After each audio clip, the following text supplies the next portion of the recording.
Hi, my name is Maria. So I am a designer, creative technologist, illustrator, and educator.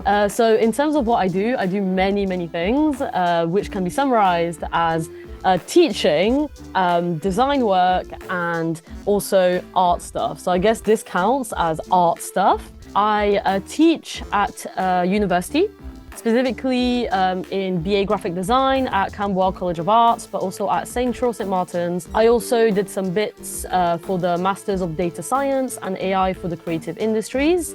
The overall stuff, I guess, that I teach is also like social design, digital design, and I guess graphic design in general. And then the other big thing that I do is augmented reality, which I teach a lot at university. So this is taught specifically with my studio called Ricebox Studio. So this is a studio that I co-founded with 3 of my friends, Safia, Anna, and Bristy. So the 4 of us have a studio that uses creative tech and design for social good. And we have 2 branches, one where we do design commissions and the other one where we educate. After all of those bits, I also freelance as an artist and as a designer. I would consider my artistic practice as an extension of my design practice. So like the art side of my practice, I call it like the sandbox. It's usually the area where I experiment a lot with different types of like creative tech or artistic tools like drawing. And then the moment it clicks in my brain, like, oh, this could be like a good idea, I start taking it and I make it as a fully fledged project, which often can be the overlap between design and, I guess, art, fine art. So I guess I would say that in my artistic practice, I am very personal, whereas in my design practice, it's not as specific to me. It is about my values, very specifically. Like I do focus on, social impact and social design a lot throughout all of my design practice. So I guess you can see a thread from there where, as opposed to going from creating something for other people because I believe in it, I'm creating in the art world something that is just personally about me that I want other people to understand. In my artistic practice, I honestly just go balls to the walls with quite a lot of different mediums and I kind of see what sticks or not.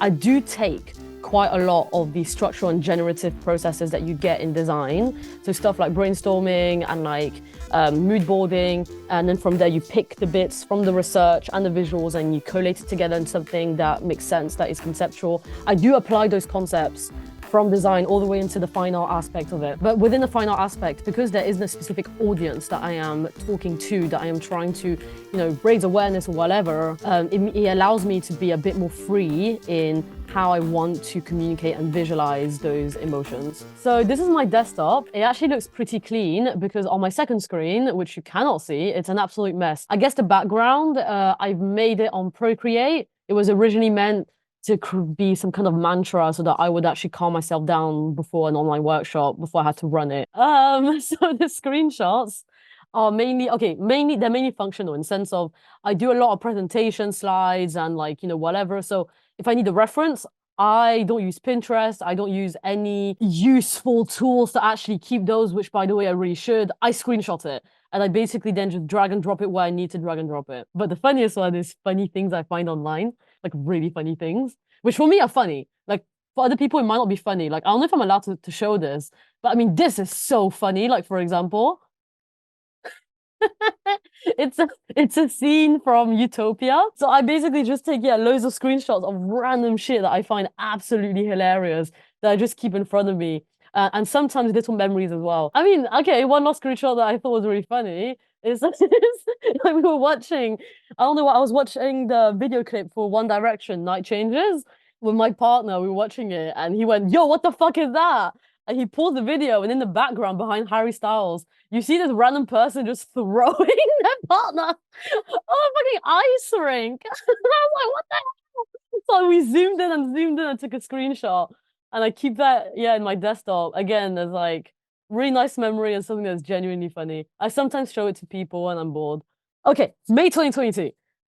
Very important landmark moment of my life. Literally the whole reason why the show exists in the first place. So I came across these images. These images are super famous in the Vietnamese Buddhist community. FYI, as a bit of a background, I am Vietnamese, British, French. Born in London, moved to Paris when I was 6, lived there most of my life, and moved back to London when I was 19 for my education, and I've been here ever since. So my mom right? Mega Viet Buddhist, super Buddhist. You don't have a choice. You're going full Buddha with her. And she switched from Vietnamese Buddhism to Tibetan Buddhism around when I was 7 years old. So these images are printed everywhere in my house, you know, in the toilets and like on the ceilings, like inescapable images. I have some in my wallets as well.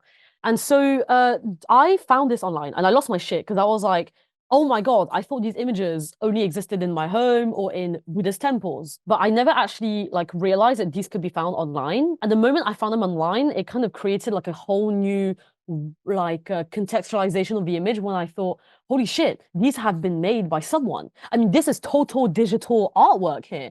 And it made me realize, who the fuck is making those? Because these images are so weird. They're so weird. They're super maximalist. And they got a weird mix of like photographs and actual paintings. And you can see in this one, there's actual Olympic swimmers that are being, I guess, I don't know, shown in the light by Buddha. Here, there's like a full-on lady that looks like a fish. This guy is just dead, full-on just drowning. Like, I don't know what's going on with him. And I was like, what the fuck? Like, I need to know who's been making those. So I went on Facebook and I wrote a message on the Facebook group called Subtle Viet Traits. Should I get it up? So basically, I went on Subtle Viet Traits, right? And I wrote a message because the whole Facebook group is basically an online Viet community. And I decided to put those images and I asked everyone, guys, does anybody actually know if there's a name to the style? Like, is there a genre? Like, I put my graphic design hat on, my history of art hat on, and I was like, I want to get to the bottom of this. I want to understand the history behind those images. And funnily enough, everyone that was on that group, you know, a lot of them second-gen immigrants, all first-gen immigrants, they would all say, shit, that's a really good point. You know, we had a nickname for it, which was a Buddhist vaporwave. But ultimately, no one really knew where these images actually came from. We had a couple of theories. Someone actually pointed out a really good theory, which was that these images are very close to Tibetan thangkas, which are paintings, tapestry paintings usually in Tibet that have been around for like 1,000 years or something. So as you can see some similarities in how incredibly maximalist these images are. So from there, I started gathering all of these references against my will, you know, all the thangka stuff. I started looking into Paris by Night, which is a very, very important Vietnamese show. It's a variety show that is created by immigrants for immigrants. So basically, this show is a variety show that contains anything you can think of in terms of performance. Anything you can think of is in that show. And there's like, I don't know how many, I think maybe 100 episodes by now, probably way more. It wasn't a cable thing, never, like it's originally, and for a long time, cassettes, VHS cassettes. And those cassettes, I realized, have their own designs, which you'll see are super similar to the Vietnamese art. I mean, look at that. You see the maximalism, the illegible fonts, the amount of light and color that's added, the reds, all the images overlapping onto each other. I mean, it's full to the brim. And that kind of extraness, that kind of maximalism is found across the whole culture. And so like in my head, I was doing this thing that, you know, Charlie from It's Always Sunny does, where he's like drawing those links in the post office. And I was like, this is it. Like, that's how it all connects. So all that to say, that's how the visual research started. I didn't realize, but at that point, I was basically collecting a lot of visual research. My first artwork that was really about diving back into those roots. And that first artwork is called Hommage to Avalokitesvara. When people ask me what religion are you, it's hard to say I'm a Buddhist because I'm not someone who's that well versed in Vietnamese and Tibetan Buddhist practices, but I still am because I had to practice it as a child for so many years. A lot of the information I know can very much be wrong. As I did the research, I didn't, realize, oh, I got that one wrong. Oh, it turns out that word actually means this, and this prayer was actually for that, and a sutra is this and a mantra is that. But I feel like you can still have your own understanding. Even if certain information could be wrong, I'm ready to, correct those as I grow up. So the moment something became real is when I started writing down and copy pasting some of the Buddhist shit that I was finding and getting inspired from it. And then I remembered I did like a test on DALL-E, and generated loads of like the images using different prompts and collated together and created my own Pure Land Buddhist image. So it ended with this as a result. I'm not gonna have some swimming Olympic swimmers. I'm gonna have me on my laptop for some reason dressed in a traditional costume, which kind of looks like a blanket. This is the video that I ended up submitting to my proposal, right? And this is the video that I immediately started making after I looked into all those visual research. I've written up a story quite immediately. I woke up in the morning and I just used my notes. I use my notes for everything. This has everything. Literally, the moment I've got a thought, I put it in my notes. And I basically wrote it down the moment I woke up. I used my friend's like microphone to basically record myself and basically started generating some videos using AI and kind of slapped it together in order to create that short story again that has that childlike lens. This whole show has made me, dive back into my childhood, but also helped me be back in tune with my childlike self. It feels so good to be able to just go and just be, whatever your childlike self has always been. And I've been able to have that opportunity to be like that during the making of the show.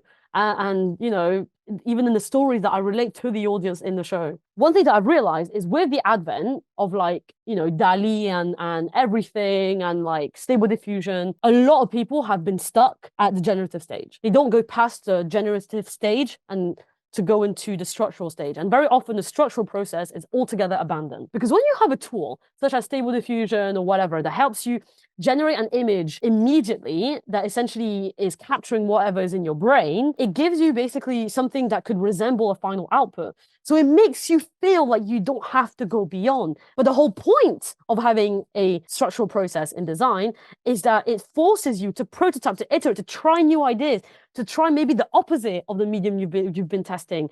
And so that's something that I decided to do in my work. I was like, you know what? This is it. This is what I got to do. And that's how I came up with that video. That was the bit where it wasn't just me playing around with Stable Diffusion, although I did do a lot of that in the sandbox, but then I took it away from the sandbox and I applied it in a process that made sense in the vision I was trying to translate. Design is important for a reason. That bit is important for a reason, right? And this can apply for artists as well. We always do iterations, and it's something that we gotta continue doing. We cannot abandon simply because of the advent of no-code AI tools. And so those shots are from the forum Stable Diffusion. And basically what happened was I was talking to my partner who pointed out the fact that, I don't actually use the deform Stable Diffusion technique in any other video but this one. And he was like, that technique is amazing. Like he really enjoyed it. And he thought that it would be really nice to kind of re-add that in, especially in this one, since it's very GAN heavy. And so that's what I did. I basically then for a whole week just had my computer be on 24/7 to generate 10 seconds of footage of basically South Park, Simpsons, and Malcolm in the Middle related footage of using a 3D deform Stable Diffusion tool. And ultimately, I was really happy with it. And I was really glad that I had those two different footages that I could stitch together and play around together with in order to make this final video. So there's 3 of those, right? There's one for Simpsons, one for South Park, and one for Malcolm in the Middle, which are the 3 key shows that we watched as kids when we were done with praying or when we knew we had to pray soon.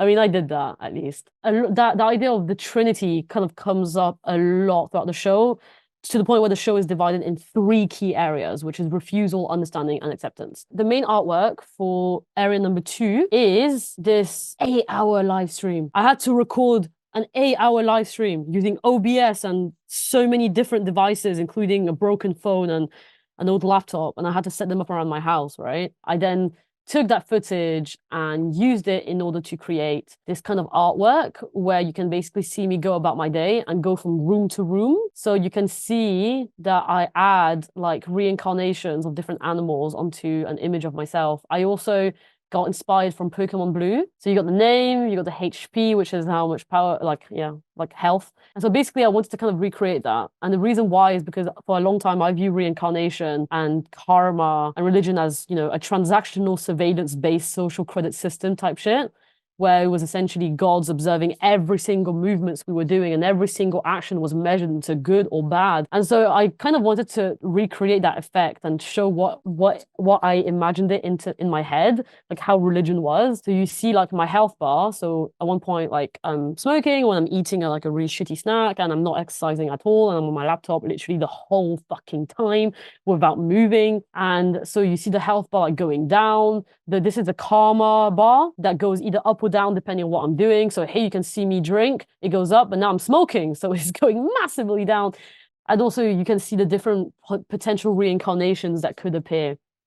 as I'm doing these different actions. I knew that I wanted to create this aspect that when the person came into the show, when the audience comes into the show, they're dead and they basically become like their soul, and the soul is floating with other souls, including my own soul in that show, and they're going from refusal to understanding to acceptance. Because the thing is, I wanted it so that it created this thing that you have in America. Americans might tell me that I'm wrong, but in the perks of being a wallflower, they talk about this thing called like a landing strip for Santa Claus. So it's like in the neighborhood, they set up like these LED lights on the path outside in the neighborhood, and it creates like a landing strip for Santa so he knows where to go. And so I was like, I kind of want like that kind of vibe, LEDs that will be leading, or decals on the floor that will be leading the audience so they kind of know where to go. And that culminated in basically with arebyte figuring out a way to do it by using LEDs and soaps, because I'm making a bunch of soaps that all look like Buddhas or gemstones or lotus flowers. Actually, I got one over there. So these are all like handmade soaps, right? They smell like rose and jasmine. And so the idea is we want to put these soaps down on the in the show on the floor with LEDs that lights them, and it creates that landing strip effect. So this is all related to the Buddha wash. The Buddha wash is a really famous, like traditional, I guess, ceremony-based thing that you do on Buddha's birthday, where you basically have a Buddha statue that's set on some kind of plate, and you've got water in a little cup, and you pour it on Buddha's head, and it goes on the feet. And it's like a ritual. It's a ritual, right? You're washing Buddha. It reminded me of when my mom brought us to a Buddhist temple. So basically what happened was she got to make her own Buddha statues. She got to cast them using a silicone mold in this temple. And she made like, you know, her huge ones that she painted in pinkish color. And we still have them at home. And I remember I was miserable. Like, you know, they did ask us, do you want to make one? And I was like, no, I want food because I'm 8 years old and it's really hot out here. I don't give a fuck about plaster. And looking back on it, I kind of wish I did my own. Like, I really regret not making one. And so I wanted to kind of make my own this time and give it the Buddha wash ritual. You are being guided by the light towards the heavens, just like here. It's the enlightenment of the Buddhas that is guiding you towards liberation of the dukkha, which is the truth behind suffering. All kinds of suffering that is inherent to human life. So yeah, it's guided by that light, and that light that can be found within you. But in the specific cases, outside, obviously.